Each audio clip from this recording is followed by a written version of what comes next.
Let's move now to looking at economics, and especially at looking at economics as material justice. To do this, we can go right back to some of the very earliest writings on economics that go back as far as Aristotle in the 4th century BC. In Aristotle's work on the Politics, he introduced the idea of understanding the way that a society should be organised with respect to its material transactions, as modelled on the art of household management. In fact, the Greek expression for household management is oikonomiki, which comes down to us as the word economics. And what this means is that the very discipline of economics is founded on the belief, of the opinion if you like, that the society, the state, should be modelled in its material transactions much on the way that a family operates. What this implies is that the justice that lurks in the background of the way that a family operates also is in the background of the way that our economic relations with all peoples are. An important aspect of this, and one that Aristotle would have seen firsthand, is the recognition that if you have a closed community, like a tribal group managing a piece of property, they are able to have a complete economy, even though they may not have transactions with the outside world. The organisation of the family is curious, though.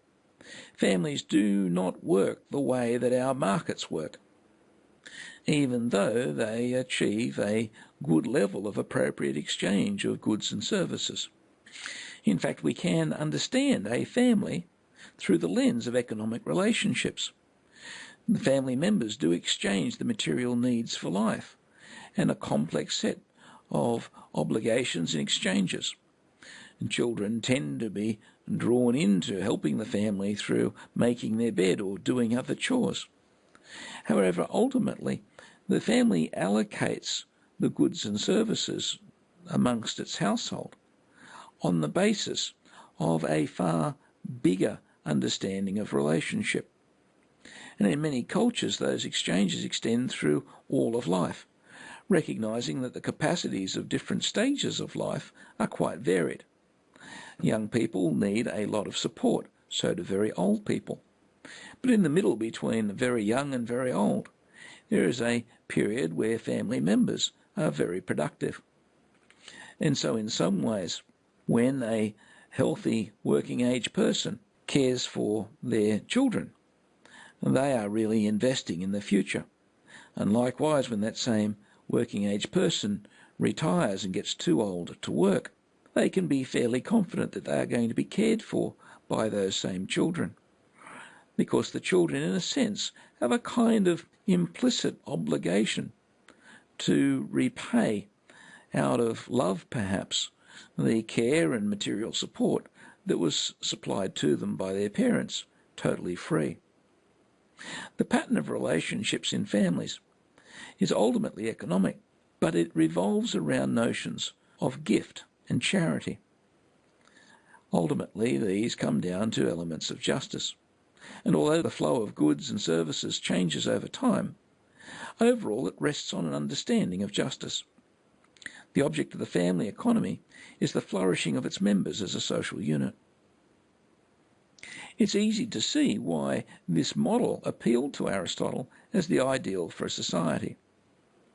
And while some have concluded erroneously that this is what the socialists are trying to promote, under socialism it tends to be an equalising of income regardless of effort and regardless of responsibility.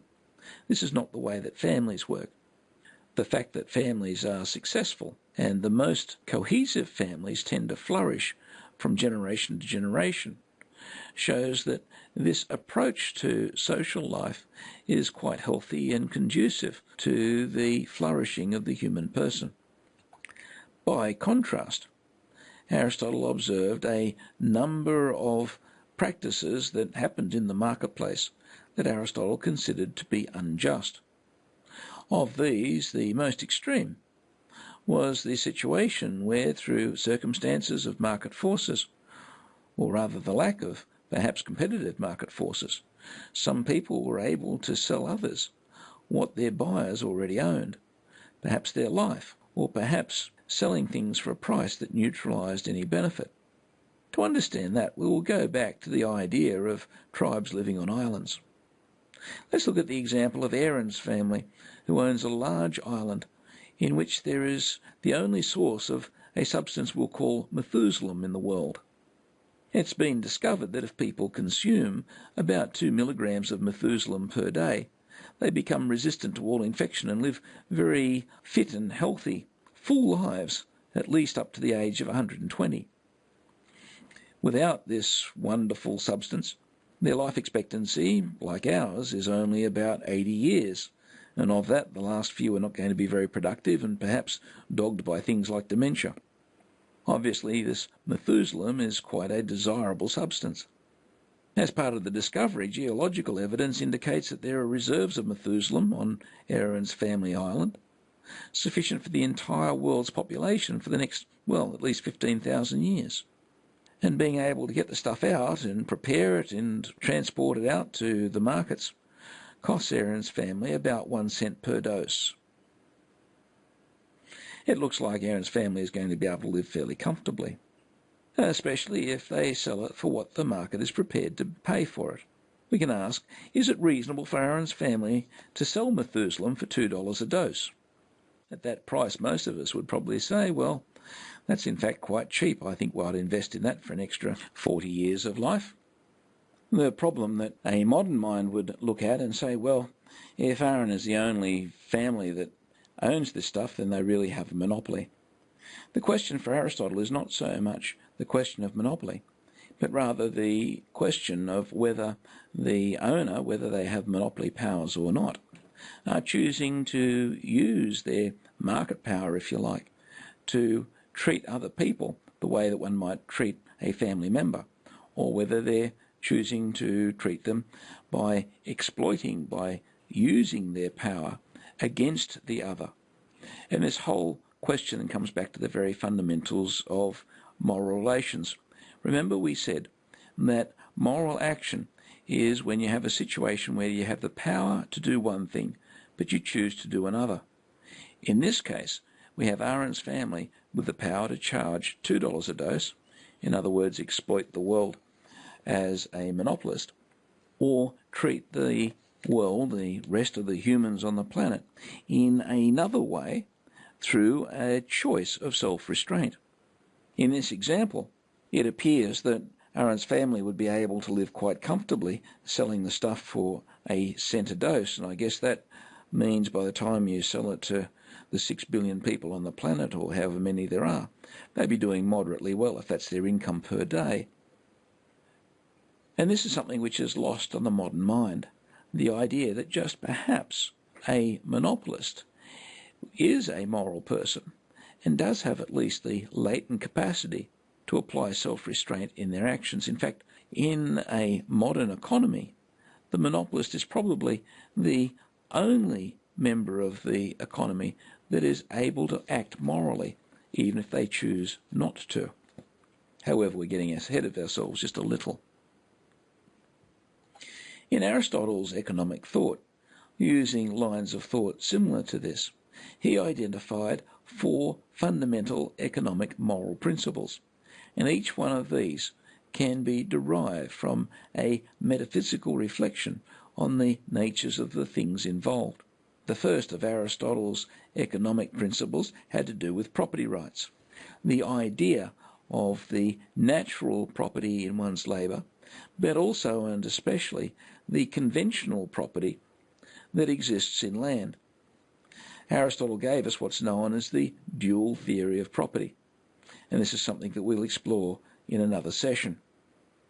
The second of Aristotle's economic moral principles was just pricing, the idea of on what the seller owns and not charging for what the buyer owns. Basically, this notion of recognizing the causal relationships and how that can be seen to show a particular pricing which ultimately is objective, even if it is a little hard to find in some cases. The third of Aristotle's economic principles was the right use of money, and this is recognizing the nature of money as money being the medium of exchange. The fourth and final economic principle that Aristotle discovered, or at least discussed, was the notion and importance of liberality. Liberality can be described as the social use of wealth. While it's healthy for a community to have wealthy people and poor people, the obligations, the moral obligations that come with wealth, are something that should not be forgotten.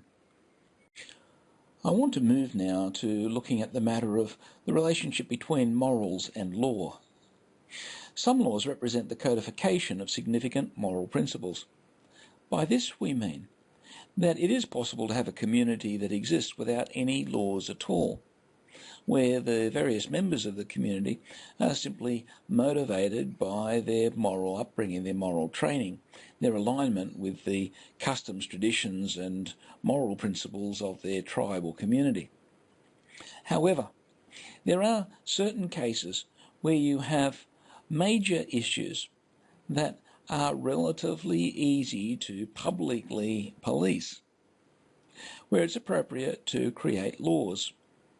And a law is really intended to be a crystallization of a particular moral principle into a public rule that the community considers to be so important that it's willing to put public sanctions upon. And so the two critical things about those issues that become laws is that they must relate to important social issues. No point in making a law about some minor moral issue, but also they must be things that are practical for public control. There's no point in making a law about something which might be important, but there's no way that the community in general is able to police and control. But once you have those two requirements in place, it's possible that it might be appropriate to create a law for that community, whether it be a state or a tribe or what have you. Now, laws that have this character are formally referred to as moral laws. These are laws that relate to encouraging the community to act in a way which is consistent with the community's common moral code. It's with respect to moral laws that Aristotle's dictum that the honest person is not constrained by the law holds most apparently. And that's because a moral person is not likely to want to violate, especially these important social issues, by misbehaving. And so they would be indifferent to the law. They may not even be aware of its subtleties and complications because it's so far out of anything that they're likely to encounter in their life. However, in addition to this, there are some laws that have no direct moral content. For example, in many parts of Australia, we have laws directing us to drive at no more than 40 kilometres per hour past schools at certain times during the day. We also have a general law directing us to drive on the left-hand side of the road. Does this mean that somebody is immoral if they drive down the right-hand side of the road? Or perhaps if they drive at 60 kilometres past the school rather than the 40? Well, unless they drive in such a way that causes a danger to the community, it's really quite unreasonable to say that they're immoral for breaking these laws. And in fact, that's really the core of the issue. However, these positive laws, these arbitrary laws, are there because they result in a better ordering of society.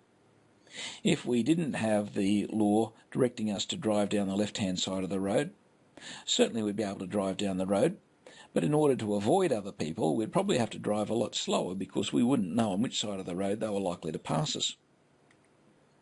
This second class of laws are termed positive penal laws.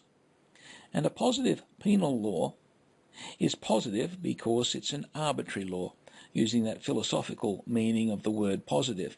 It means it just happens to be the way that it is. It's no particular reason for being that way. It's simply what has been decided. It's a fact of the way the world is at the moment in time. The penal aspect relies on the notion of punishment, of penalisation. And a positive penal law is one where if you violate the law, you are subject to some punishment. And the lawful authority, be it the state or the local council or what have you, has the authority to be able to exact that punishment for people who violate the positive penal laws.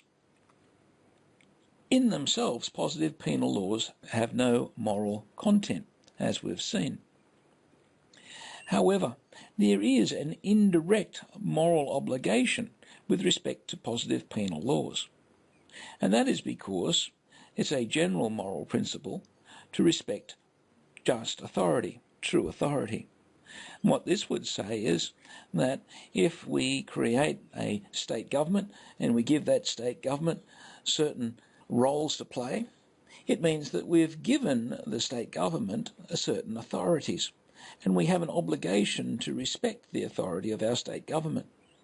And so if they say that if you don't drive down the left-hand side of the road, we will fine you, or we'll put you in prison, or we'll take your driver's license away, then while we are not bad people for disobeying the penal law, we must accept the punishment that is due to its violation. And so if I drive down the right-hand side of the road, a policeman catches me and charges me $500 for it, I have the obligation to pay the $500. If I then somehow avoid paying the $500, what I've done is rejected, or I've failed to respect true authority. And at the point where I duck away from the punishment, it's there that some moral obligation kicks in. It's at that point that I've actually done an immoral thing. But so long as I pay the fine or suffer whatever other penalty is dealt out to me, to that extent I've satisfied my moral obligations. Perhaps the average policeman would not necessarily see it quite those ways, but that's certainly the way that it is in philosophy. The important thing about the positive penal laws is that it points up the fact that not all laws are moral.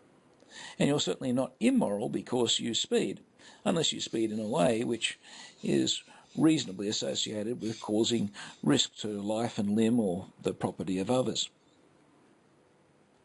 Between these two groups of laws, the moral laws and the positive penal laws, we have the principles for the public ordering of society. We have the society's private life organised as a result of customs and traditions, which are in fact moral principles.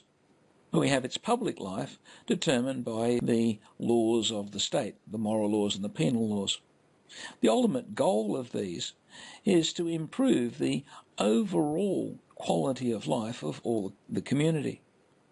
This means that a community necessarily rests on a common moral foundation, because we can see that the moral principles are what is the power behind the moral laws, but also, be through the intermediary of respect for authority, it also gives the power to positive penal laws. And if we didn't have this moral obligation underpinning the laws of both sorts, then we'd be unlikely to have a true community. We may have a penal colony or something like that. This means that communities, true communities, are made up of free persons, and it's necessarily solidaristic. And by solidaristic I mean that the individual persons within the community are inclined to act in solidarity, in unity with the others in some extent, to the extent of their relationship. Or putting that another way, their relationships reflect a solidarity, a oneness, a unity. And this comes back to Aristotle's notion of societies acting like families. And families are probably the best example of a body of people that exhibit some form of solidarity. A second aspect of a true community is its tendency to foster what is called subsidiarity. Subsidiarity is the principle whereby decisions are made and roles are taken at the lowest level that is practical. What this means is, if it is possible to make decisions about what books to put in the local library at the local level, there is no need to have a statewide committee determine what the books in the local library are, or perhaps a national body to go and populate all of the books in all of the libraries around the country. This notion of subsidiarity is fairly important. The closer you can get to true subsidiarity, the more efficient the community runs, because the more remote decisions are made, the poorer quality of the decisions and the greater difficulty there is in actually bringing them to fruition. And so you find that especially customary communities tend to exercise a high level of subsidiarity, and that is that they trust the lower levels of their society to make prudent use of their decision making. Whereas when you get to a larger society, and especially as a culture starts to age and stiffen up to a certain extent culturally, you find that they rely on a larger number of laws and a greater level of centralisation.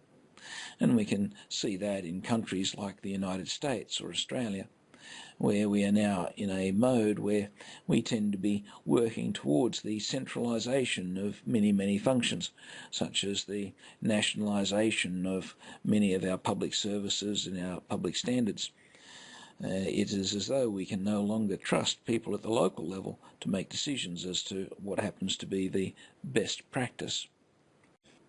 If we put all these ideas together, we can see that they have considerable implications for statutory valuation. What we've shown is that property rights and compensation rest upon moral principles, because the compensation sits upon laws which are couched in terms such as justice, and therefore they constitute not positive penal laws, but rather moral laws. There's this moral obligation in the community to pay just compensation. When we look at the fundamental question of property rights themselves, we've already shown that they can be shown to be linked through very subtle and fundamental conceptions of what it is to be human and the human relationship with the real world, the world of real estate, for instance, of raw materials and so on. And so we have this fundamental connection right back to the fundamentals of morality. However, we've also seen that various moral systems in the past have been more or less effective in terms of at least their ability to support a civilization, and perhaps even in terms of their conformity with these underlying metaphysical fundamentals. If you were to read especially chapter 14 of Machiavelli's The Prince, you would find there Machiavelli recommending behaviours for the prince that are anything but moral.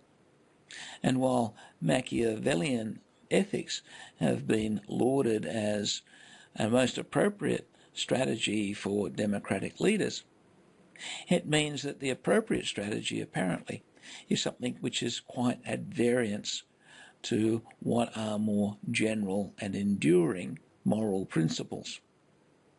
Okay, so what we have now is this moral system of compensation and property rights, but we have the question mark hanging over our head as to whether or not the particular set of morals and their manifestation in terms of the laws in Australia or the particular state we're operating in, what's their quality? How do they stand up against these unchanging moral standards?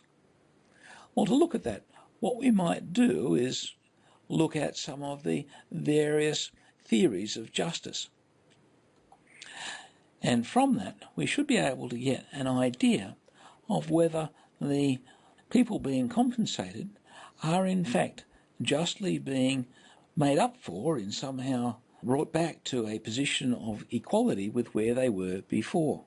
This means we have to explore the question of the redistribution of rights, because one way or another, the resumption or acquisition by the public of public land represents a redistribution of rights where the private property rights are taken back to the community and at least notionally in return, the private rights holder is being given an equivalent compensation. So what we need to then consider is who the different right holders are. We can identify the present right holders, the present property owners. Also, there may be current tenants or labour suppliers. There are potentially future occupiers who may be affected, the product consumers, the community at large, seen either in the various ways that the land can be used directly or via the state. In addition to the implications for compensation, we can also apply these insights into a better understanding of new and emerging needs. These include, for instance, the new forms of property that have been developed and are being developed at the present time and into the future. And in recent times, these have included the creation of water property rights, biota property rights, carbon property rights now, and there will probably be new property rights being created into the future. We also need to be sensitive to changing social need. For instance, the emerging importance of the environment is something which has become very, very important consideration, say, over the last couple of decades. And while some of the decisions that are made with respect to the environment may change over time, we will also, in the fullness of time, be able to perhaps review these and change them, where in some cases they may have been too extreme. Overall, to be able to make these changes and to enter into the debate, we have to have a robust understanding of the dynamics of property rights and how they relate to the well-being of the community.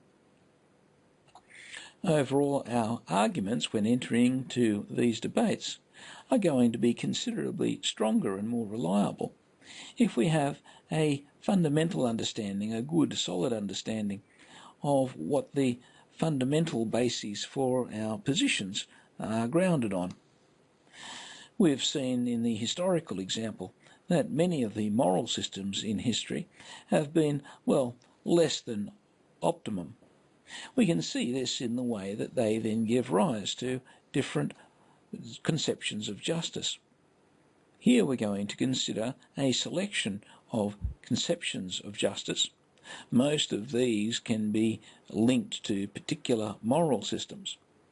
And what we're aiming to do is go through each one of them and look at their strengths and weaknesses, and especially when each one of them could potentially be brought as an argument for a particular regime of, let's say, just terms of compensation or some other decision with respect to property rights. We mentioned the sophists earlier on in this presentation. They were flourishing around the 5th century BC. The notion of justice that comes from the sophist position is that it's just to do whatever makes you feel good so long as you do not hurt anyone. Now, when we look at this maxim for moral behaviour, this notion of justice, we find that it is a useful rule of thumb for behaviour. And in fact, many people have heard this kind of expression used as a rule of life for many people. And it's certainly hard to see the flaw in it.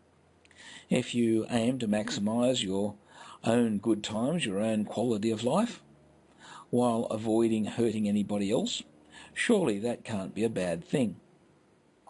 However, when we look closer, we find that there are many things that can slip through the cracks if we live our life according to this dictum.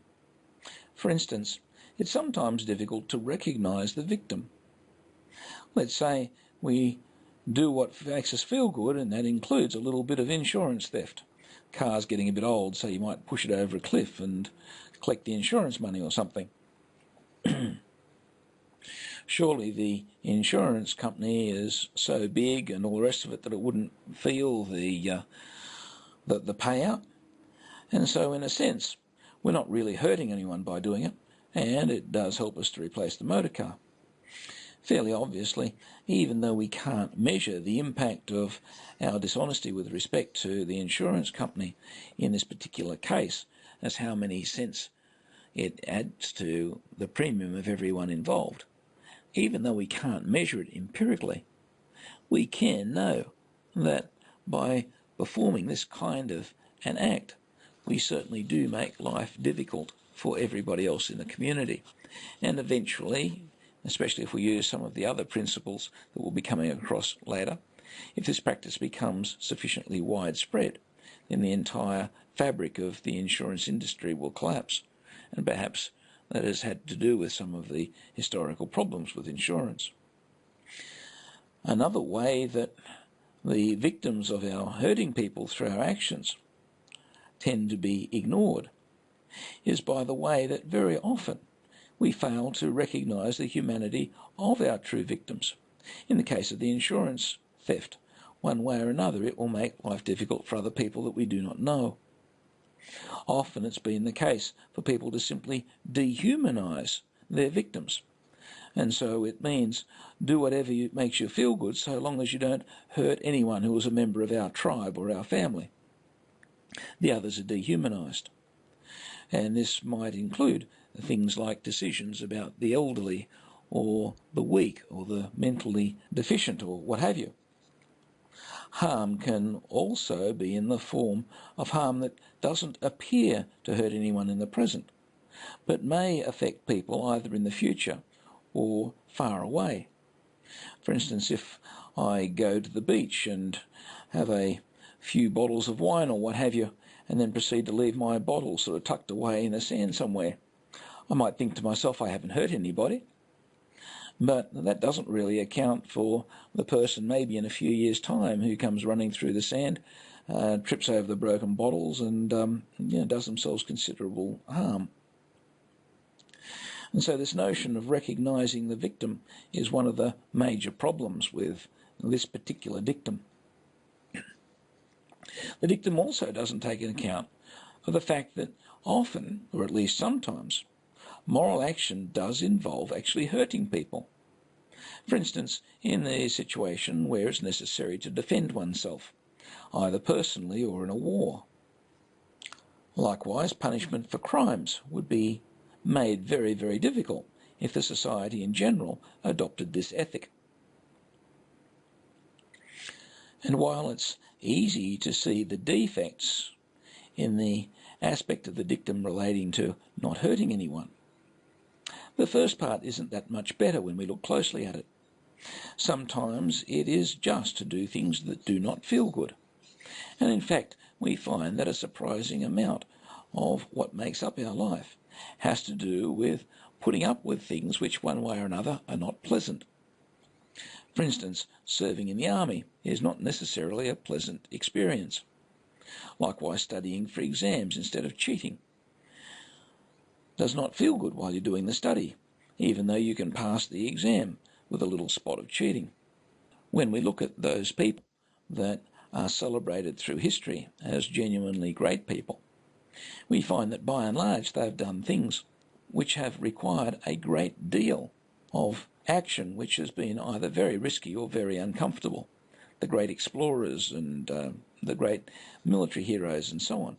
So the Anzacs in the Australian experience, people that were willing to put up with all manner of inconvenience, and as a result they were considered some of the greatest people that our country has produced. This maxim actually comes from the 5th century BC of Greece, even though it's had considerable renewed interest in recent decades.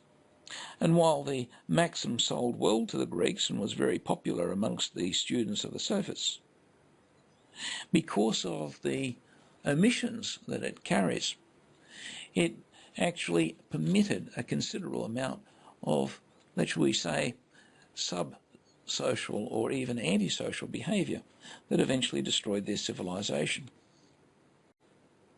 We'll now move to a legal dictum that was adopted by the Romans as part of their rules regulating economic conduct or commercial conduct.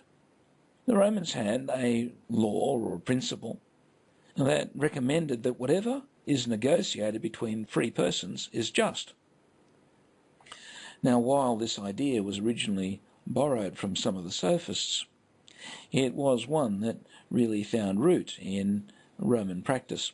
And what it suggested was that if I made a free contact with you without any apparent external coercion, and later on you wanted to go along to court because you thought that I had cheated you, the court case wouldn't go very far, and because the contract related to something that was negotiated between free persons, and therefore it was just. One of the implicit assumptions in this position is that it assumes that the various parties to a contract have equal bargaining power. And this, of course, ignores differentials in economic power and perhaps political power and contact, but also ignores human needs. If I'm very, very hungry, and the only way to get food is to work for somebody else, I might be willing to work for wages, and that might really be quite out of step with what is reasonable. While this principle was adopted by the Romans, it is still generally adopted today.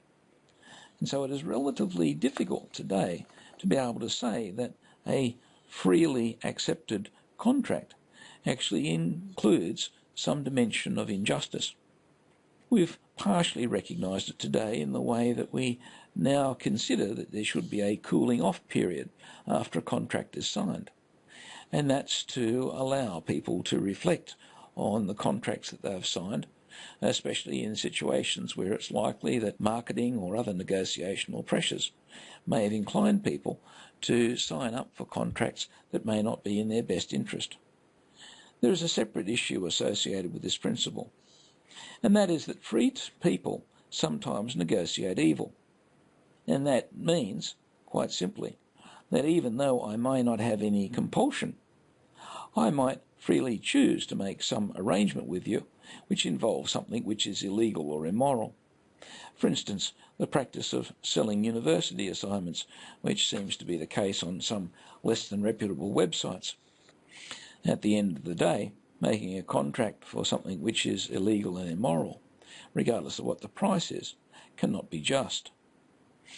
Now, this Roman position, as I mentioned earlier, was enshrined in Roman law, appears to be relatively straightforward and respects human freedom and dignity.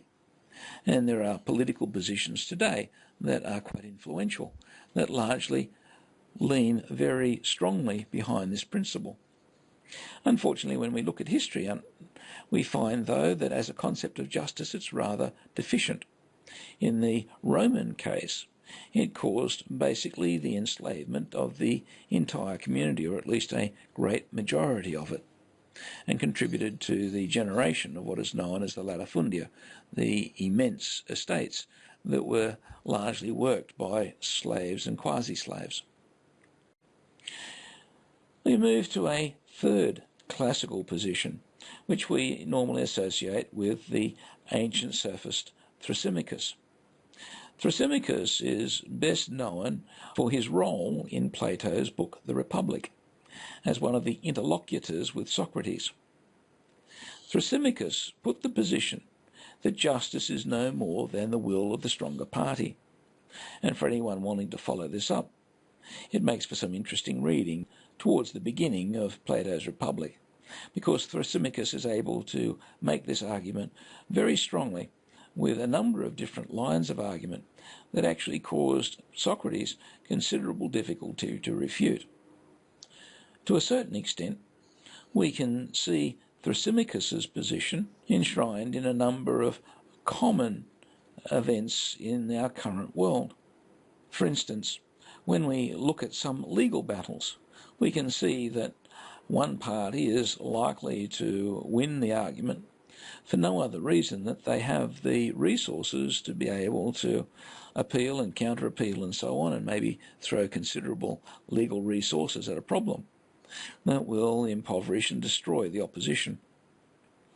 This is an instance where perhaps the legal system is able to be subverted simply by very large organisations having very deep pockets when it comes to paying for legal help. There are other ways where strength can be used to influence belief.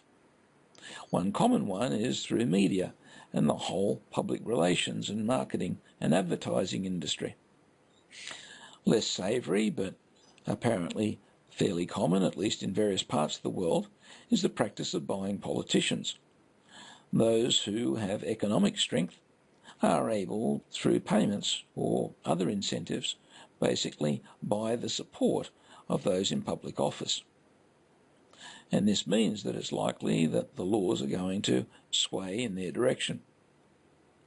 Some would say that industries such as the Australian mining industry and to a lesser extent the development industry have been effective at swaying the laws in their direction simply through their economic strength in the Australian economy.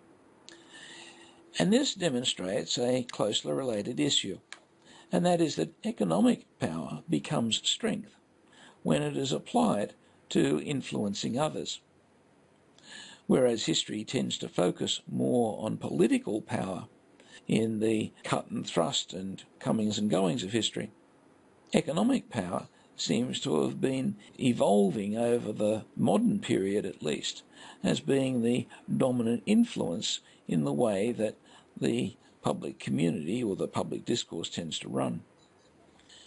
Even though Thrasymachus' position may reflect many things which happen in the real world, it remains that the strong in the community are not necessarily just.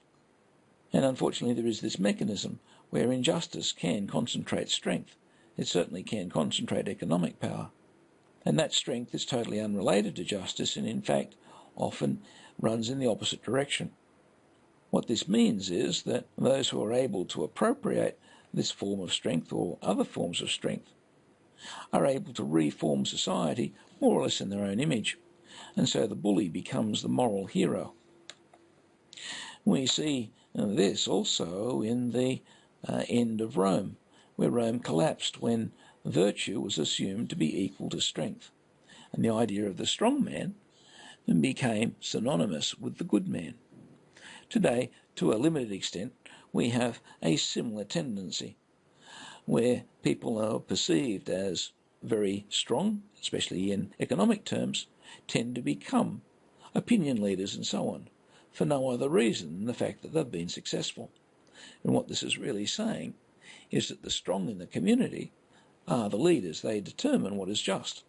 And so when a Warren Buffett or a Bill Gates speaks publicly, the world tends to listen and takes notice and will accept their moral recommendations, even though they may not be grounded on the kind of scientific foundations that we've tried to establish in this presentation.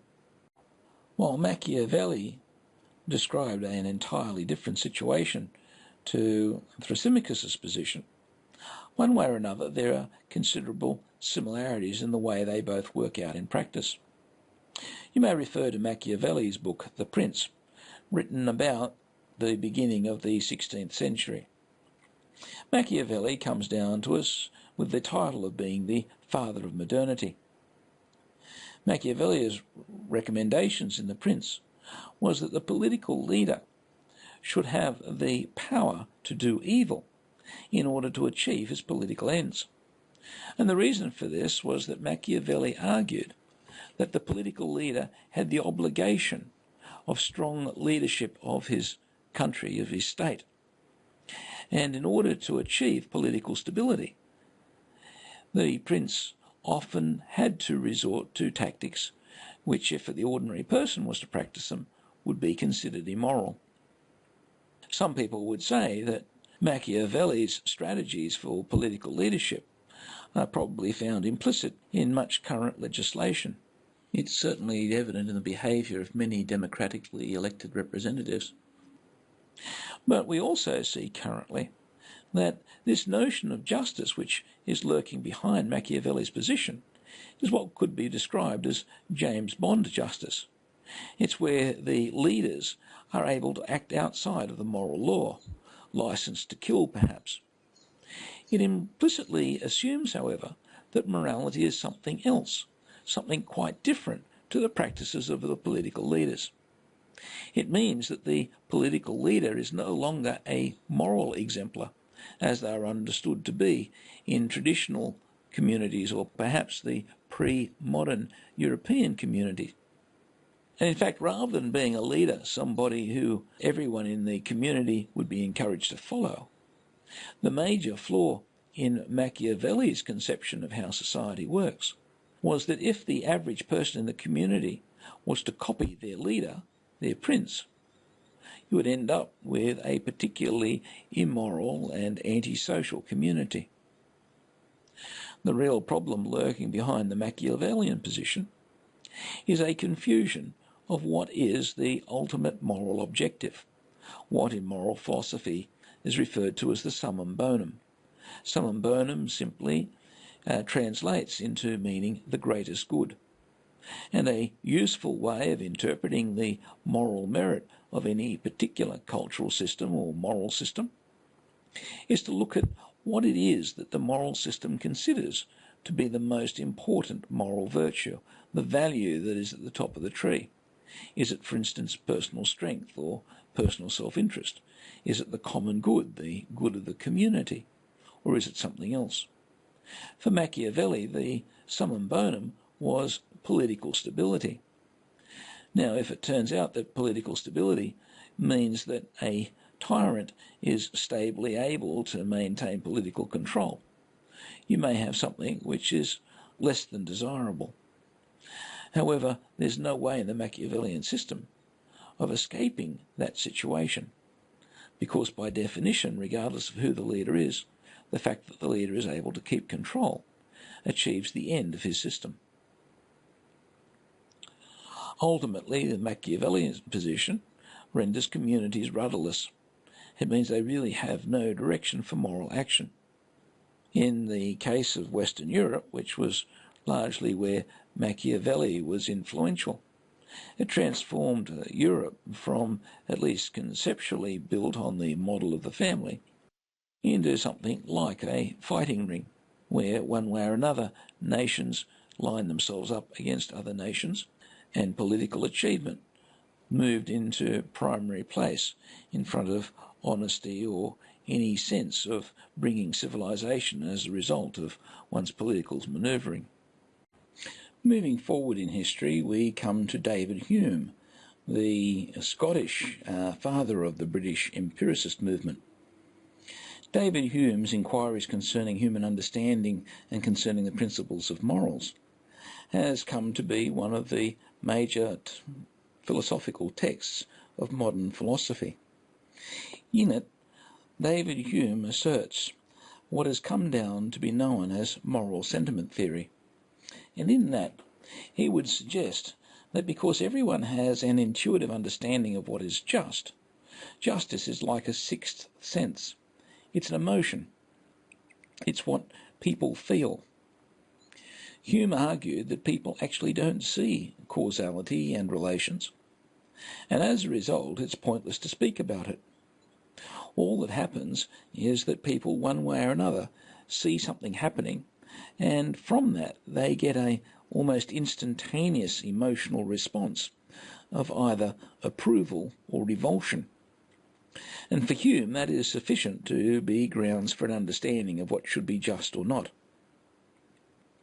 Moral sentiment theory never has really been intellectually accepted. However, in practice, it tends to be. The implications of moral sentiment theory really lead to moral anarchy, because almost everybody, unless they're insane, has a good feeling about the actions that they do.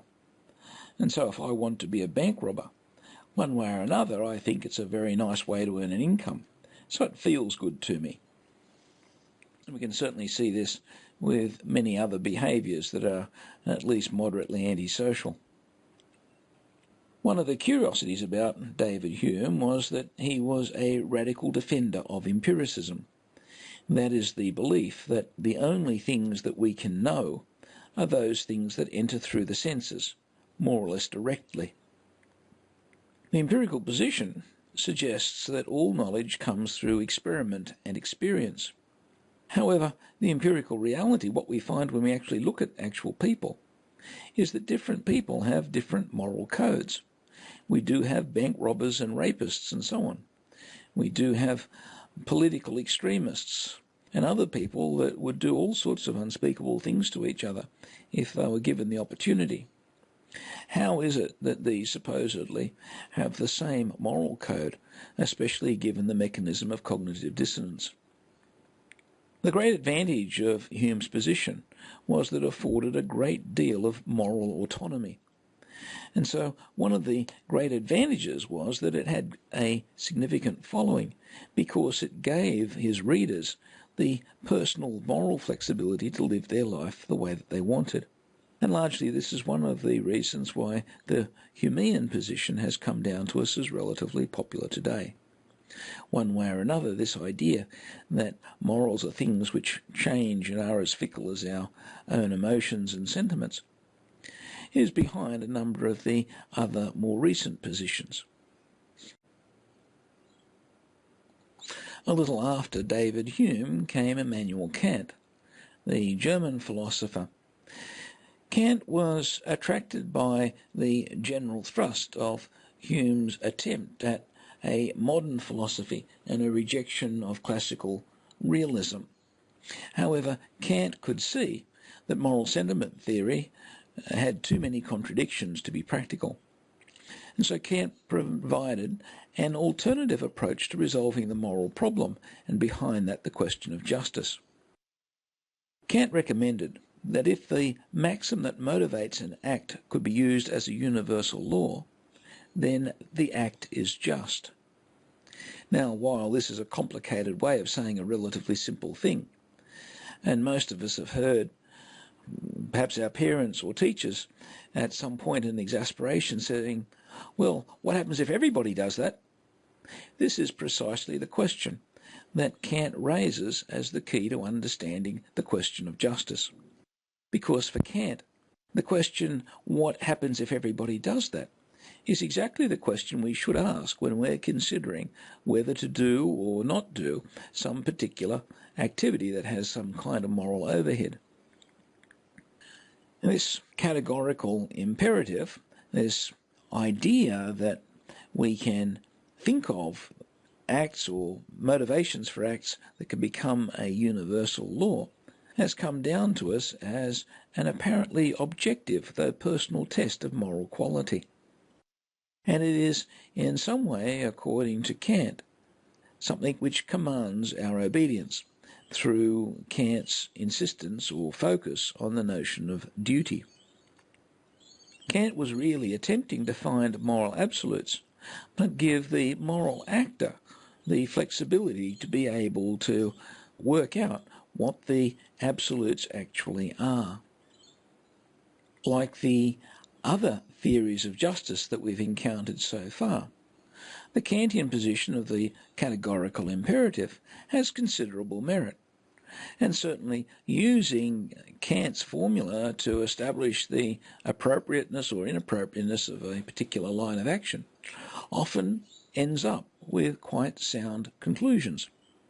However, there are exceptions, and like the others, it is the exceptions that tend to be the stumbling block for the system as a whole.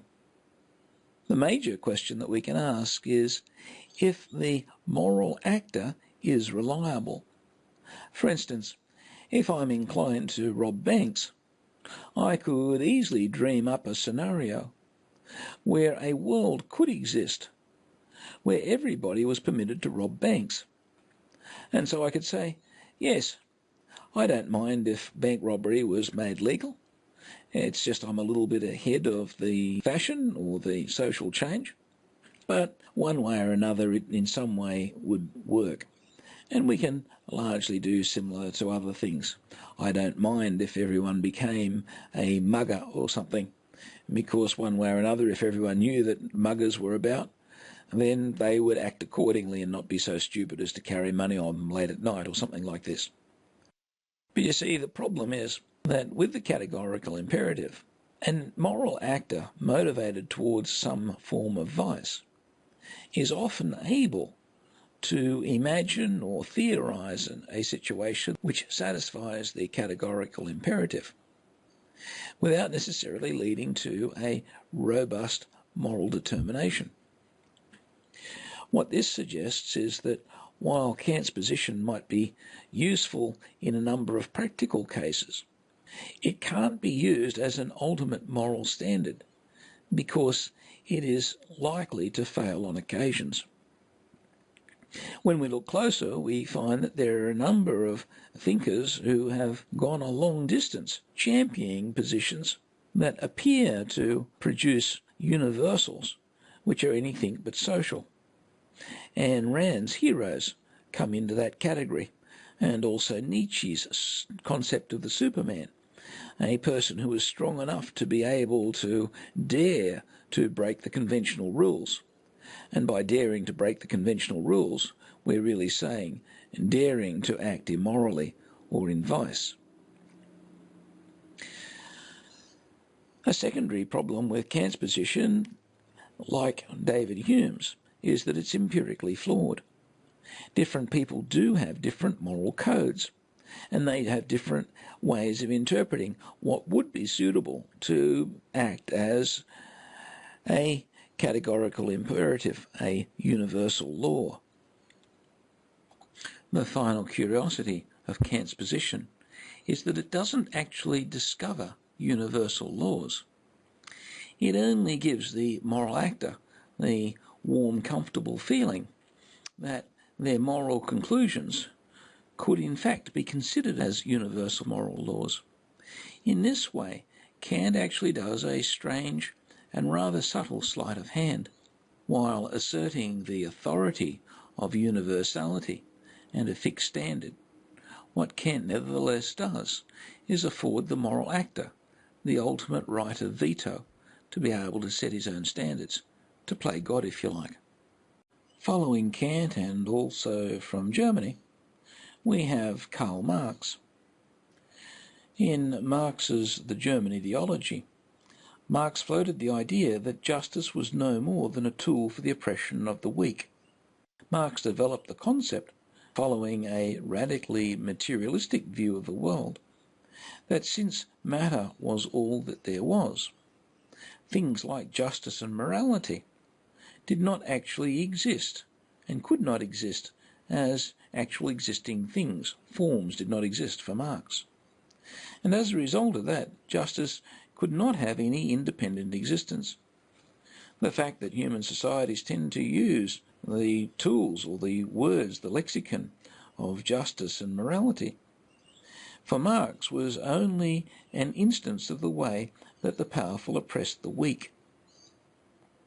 Marx's view on human relationships have come down to us as what's known in sociology as conflict theory. And it's the idea that the only relationships that exist in society are relationships based on conflict, competition, oppression, and a context to see who will enslave and exploit whom. As such, it tends to find expression in many more recent writings, especially in the work of postmodern theory. Especially this is evident in the work of people such as Michel Foucault and also Derrida. We also find it resonating with the ideas of Nietzsche and Ayn Rand, which we can see from the previous slides. Marx was able to develop his concepts from what he would consider to be an empirical interpretation of justice, and perhaps Marx's error in this result are a fair indication of how unreliable empiricism ultimately is. What Marx said was that justice arguments are commonly used to achieve oppression, and hence justice can only be a tool for the powerful. What Marx would see is that all things are organised towards the economic oppression of others, and the moral system is just simply one of those institutions, and justice lives within the moral system. If you take Marx's position any distance, you find yourself in anarchy, that political ideology that believes that no government is good government. In particular, Marx's view leads to the conclusion that there is no such thing as justice without oppression. In fact, justice means oppression. For Marx, this would mean that to eliminate oppression, is to eliminate justice. Unfortunately, it tends to eliminate many other things as well. The curiosity with Marx is really that he has turned the whole concept of moral thinking on its head by giving us a theory which shows morality to be the very core, the standard for immorality, because the expression of oppression, while in Marx's understanding it particularly related to economics, itself is a moral term. To oppress somebody is to bring some unnecessary and unfair pressure against them, to in some way exploit them. And while Marx was comfortable to speak in terms of alienation, oppression and exploitation, which are all normally considered to be moral terms, the fact that he considered that it was morality itself that caused these things meant that he had really inverted the whole concept of morality. It is no surprise that scholars have noted that in the work of Marx, especially in his poetry, reveals that he was a fairly well-developed Satanist, and somehow there is a consistency between Satanism and trying to turn conventional morality and conventional views of social behaviour pretty much on their head into their opposites. Another aspect of Marx's position is that really it is nothing more than a logical conclusion to materialism. If you do believe that there is nothing apart from our material physical life, then one way or another the moral question does become insoluble. Marx simply took that logical conclusion to mean that if the moral question is insoluble, then the whole enterprise of morality must be built on sand. Either Marx was right and morality is totally meaningless, and in fact morality is the source of immorality and injustice and vice, or his premise of materialism is in some way flawed. Following Marx, who can understandably be considered to be a representative of an atheist position, we can take the opposite view, which is what I will call the religious position. And that comes from the observation that every religion has its own justice code, its own moral code. And this is based on the notion that God should know how people should act, since he made them. It recognises that justice is bigger and more stable than we are, because it is perhaps as big and as stable as God himself. In its favour, this position does have a certain empirical merit. Certainly, all the different religions do have their own codes of justice and morality. In the West today, this religious position is largely banned from the public square. It's considered that because there are so many religions and because they all have their own systems, then that means that you can't actually get any concrete answers from them. However, when we look a little bit closer, we find that the reality is a little more subtle. One thing that stands out is that by and large there is a very high level of agreement, a core set of commonalities, especially when it comes to those general parameters of human relations that make up societies. Very few religions don't share very common family values. Likewise, it's a very rare and peculiar religious position that doesn't enshrine the values of honesty as in some ways desirable and virtuous. Likewise, the notion of murder, the cold-blooded killing of an innocent person, is considered to be vicious in virtually all religions. Respect for property, at least for those cultures and communities that have defined property rights, is generally also considered to be a common value. And we can see a number of others. Where we see difference tend to be, in most cases, to do with rather smaller issues and particularities. But by and large, a Hindu can meet with a Buddhist or a Muslim or a Christian, or even a Zoroastrian or whatever, and be able to share the greater part of their moral code. And we see this especially in the East, where, except for the upset and turmoil of recent years, there has been a relatively long history of coexistence, at least on the village level, between peoples of different religions. And when we find inter-religious tensions and conflict, we usually find that they have been fueled by things a little bit bigger than, shall we say, domestic morality. Usually they have to do with larger scale political or economic power struggles. When we get to the genuine differences between religions, the major ones, usually we find that those practices which are genuinely quite different are usually interpreted as belonging to religious positions that are quite a way away from the mainstream, and in fact generally are not considered to be harmonious with what most religions are aiming at. Take, for example, the question of cannibalism or human sacrifice. While these practices have been accepted in many parts of the world, and have been a part of, in some cases, very large and successful civilizations, they stand out as a peculiarity rather than as the common conclusion from a religious position, and the way that the overwhelming majority of religious positions would oppose them suggests that one way or another they are the exceptions that prove the rule. When we look at this question of the agreement between religious positions, we can also include atheists as a form of quasi-religion, in that atheism, one way or another, takes a position when it comes to beliefs regarding the supernatural world, simply by denying its existence. When we look on the other side, however, we do find that there is significant disagreement, not so much in terms of the moral determination, but rather in the plurality of religious positions. It's been estimated, for example, that there are over 30,000 mainstream Protestant groups in the United States alone. This fact cuts at the reliability of the argument that underlies the religious argument that religion somehow is able to give us a shortcut to the answers to morality.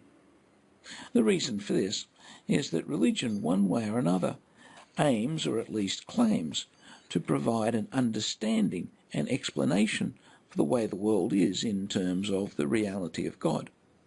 However, if there's 30,000 different theories as to how God exists and how he wants to relate to humanity, then that really undermines the claim of anyone to be able to say that even though these different religions may agree in terms of their moral code, or at least most of it, the fact is that they can't really offer a convincing explanation for the fundamental thing that they seek to supply an explanation of, and that is an understanding of the Creator, the deity, God himself. When we connect to this the historical occurrence of religious wars and oppression, the way that Christians have been fighting with each other, let alone with Muslims and others over the period of the centuries, what we come to is a large question mark over the validity of religion to even begin to do what it sets out to do, and that is primarily give us a relationship with God, and then only secondarily from this to give us a moral code. If it can't reliably give us an understanding of the nature of God, then we really have no grounds at all for trusting its moral determinations. There are some logical aspects to this argument and the various positions that are taken that need to be considered. The first one is that by its very nature, there only can be, at most, one religion that can be true.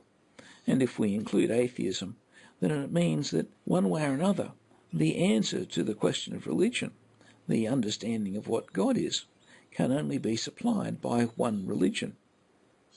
This means that it doesn't matter whether there's 30,000 or 50,000 or as many religions on the earth as there are people, and maybe a few more besides. That doesn't stop the possibility that one of them does communicate an accurate and precise understanding of the nature of the Creator of the universe. And if that one can be found, then the moral code that comes from such a being will necessarily be the true one. For the purposes of setting up a system of justice, this doesn't offer us a lot of statistical confidence in being able to find something convincing. What we can see here is that out of the thousands of different religions, one will be right, even if it's atheism. And that one will have the capacity to supply the moral code, which will be the most reliable and robust, because it comes from the author of creation itself. And so while we have this as a potential, to simply stand back and say, my religion gives me this moral code, therefore it's right, is hardly a convincing way to set up a moral standard. Rather, if one follows a religion, and people are most welcome to follow whatever religion that they desire, the moral code that comes from that has to be tested in other ways. This has certainly been a part of the intellectual tradition of the West for many years. It's no more than recognising that moral thought has its own internal logic, and if it does proceed from sound religion, then it will pass with flying colours any moral test that we want to put in its way. However, a faulty religion, and all but one of them will be faulty, is less than likely to have as convincing moral credentials. And so while we may choose to follow a religion and adopt its moral code, ultimately it is another standard that needs to be applied to ultimately test the veracity of our moral system. This is a rather delicate point because of the sensitivities that people often have with regard to their own religion. Understood correctly, it is not a criticism of any one particular religious position. It is simply a recognition that a sound religion, yours or mine or somebody else's, must be able to meet moral standards that will mean a form of justice and morality that will be able to be applicable to all peoples at all times. Leading away from supernatural explanations or sources for moral determinations, we can look at the opposite extreme and examine the democratic position.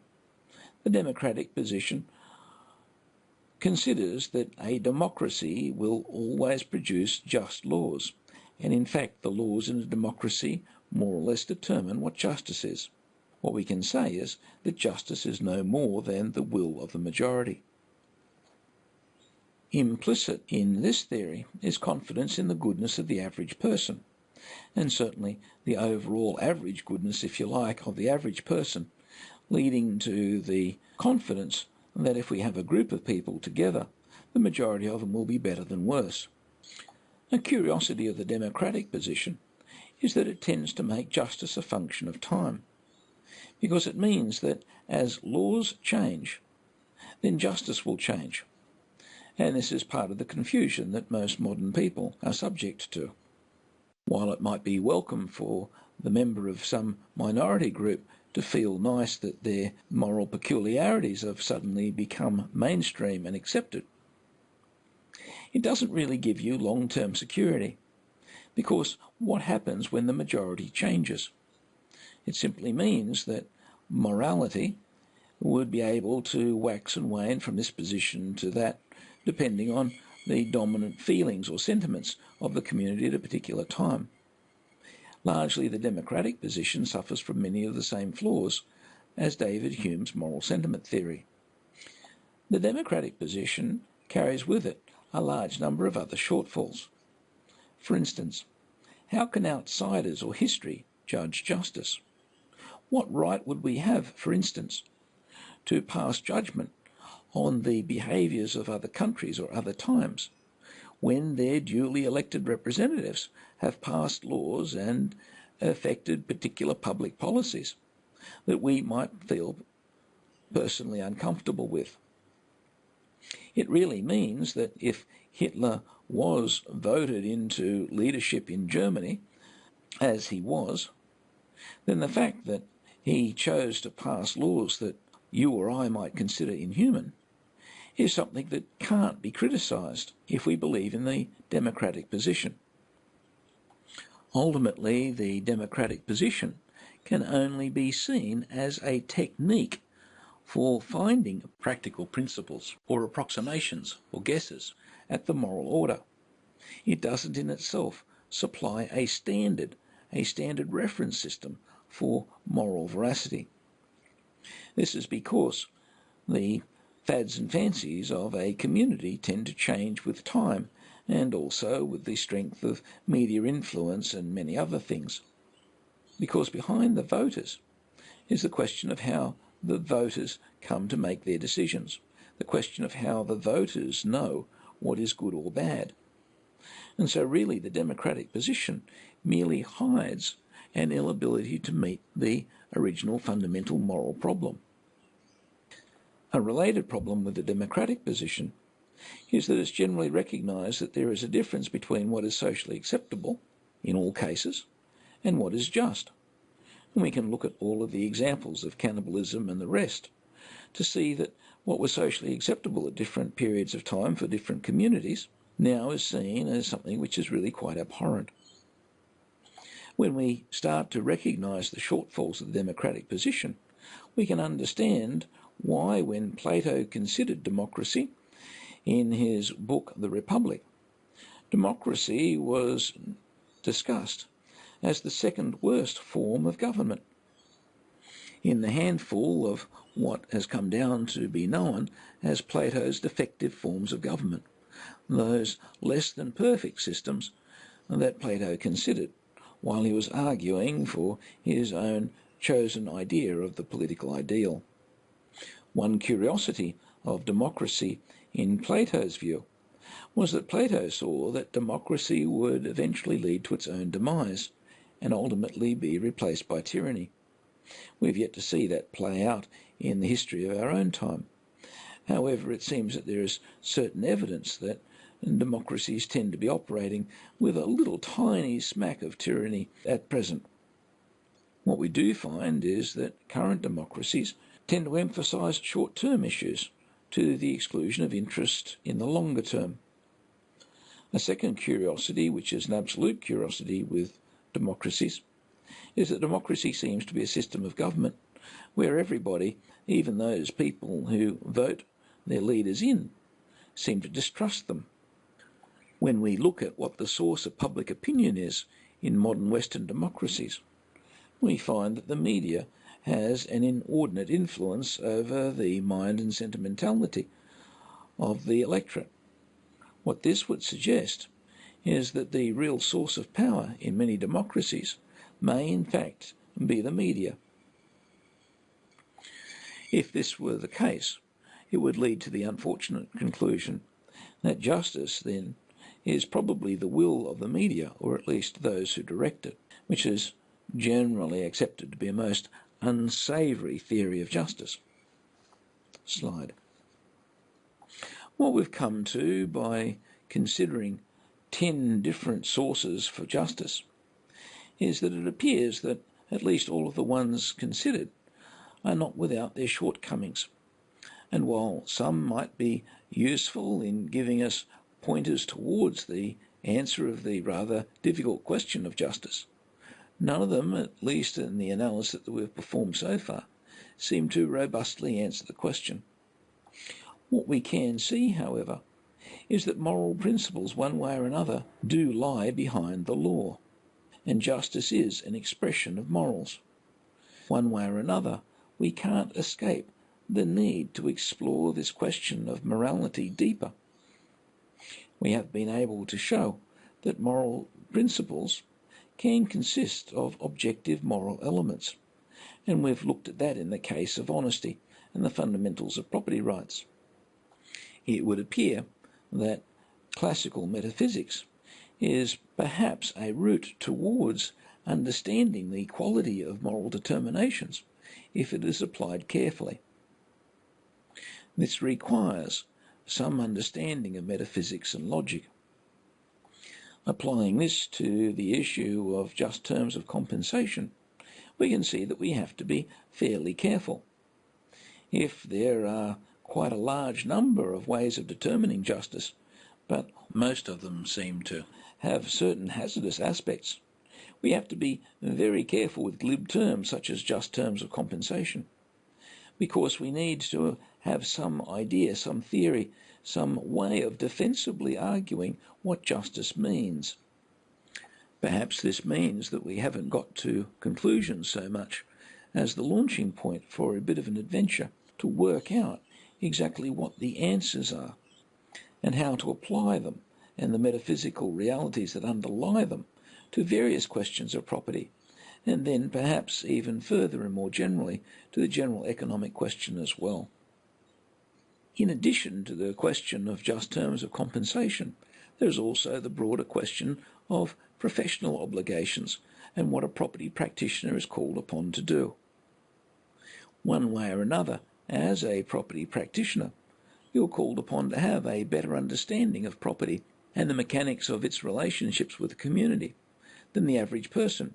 You're meant to be expert in that area. This means that you have insights and understandings that will go far beyond those of the general community. And because of that, the general community will look to you to be able to offer convincing answers and hopefully genuine and true answers to these problems. The reality is that the knowledge you gain from your understanding and insights into property economics can be used either as a weapon to oppress others and perhaps grow wealthy at their expense, or as a tool to bring some form of justice and fair play to our society through its administration of its property assets. Ultimately, the way that you choose to use your knowledge is the ultimate moral question that you'll be asking in your professional lives.